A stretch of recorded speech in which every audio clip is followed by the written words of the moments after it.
नाग घाट के अरोड़ा को मंदिर कमेटी से भी हटाया। जिस मंदिर से राजनीतिक करियर की शुरुआत हुई, उसी ने किया किनारा। नई नियुक्ति पर हर पार्टी के नेता मौजूद, राजनीति में नया समीकरण। अब मंदिर की दुकान बेचने पर भी उठे सवाल। अरोड़ा की गिरफ्तारी के बाद सामाजिक ताकत पर भी वार शुरू। विधायक रमन अरोड़ा के खिलाफ विजिलेंस की कार्यवाही के बाद अब उनका सियासी किला ही नहीं, सामाजिक पकड़ भी ढहने लगी है। जिस मंदिर से उन्होंने भजन गाते हुए अपने राजनीतिक सफर की शुरुआत की थी, आज वहीं से उन्हें बेदखल कर दिया गया है। न सिर्फ उन्हें हटाया गया, बल्कि इस मौके पर उनके पुराने विरोधी तक एक मंच पर नजर आए। कभी दुकान से मंदिर, मंदिर से राजनीति और अब जेल से बेदखली तक का ये पूरा सफर, इसका बड़ा खुलासा आज की धन प्रतिनिधि में।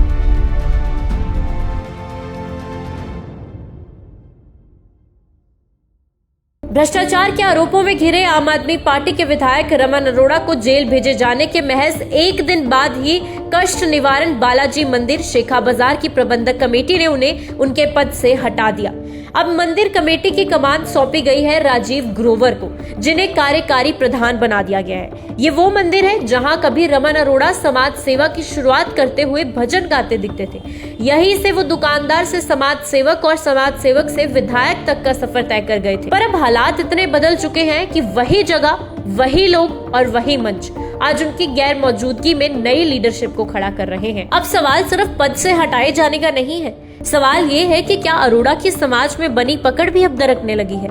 मंगलवार को मंदिर कमेटी की बैठक में जब राजीव ग्रोवर को प्रधान बनाया गया, तो वहां सिर्फ आम आदमी पार्टी ही नहीं, भाजपा और कांग्रेस के नेता भी बड़ी संख्या में मौजूद रहे। आम आदमी पार्टी से मेयर वनीत धीर, सेंट्रल हल्का प्रभारी नितिन कोहली, भाजपा से पूर्व सांसद सुशील रिंकू, कांग्रेस से पूर्व विधायक राजेंद्र बेरी, पार्षद शैरी चड्डा, विपिन सब्रवाल, अमित गुवर, चेतन हांडा और कई अन्य नेता वहां नजर आए। साफ है कि अरोड़ा की गिरफ्तारी के बाद जो खाली जगह बनी है, उसमें सियासत के तमाम चेहरे अब एक नए समीकरण की तलाश में हैं। इतना ही नहीं, मंदिर की प्रॉपर्टी से जुड़ा एक और विवाद भी सामने आया है। मंदिर के हिस्से की एक दुकान की बिक्री को लेकर भी सवाल उठने लगे हैं। कुछ लोग सीधे तौर पर अरोड़ा की प्रधानगी में हुए इस फैसले को लेकर आवाज उठा रहे हैं। कभी जिस मंदिर में अरोड़ा के भजन गूंजते थे, आज वहीं पर उनके खिलाफ फुसफुसाहटें हो रही है और ये भी कहा जा रहा है कि जेल जाने के बाद ये सारी नियुक्तियां संभव हुई हैं। अब एक और बड़ा सवाल, क्या राजनीति में मिला मंत्री जैसा रुतबा,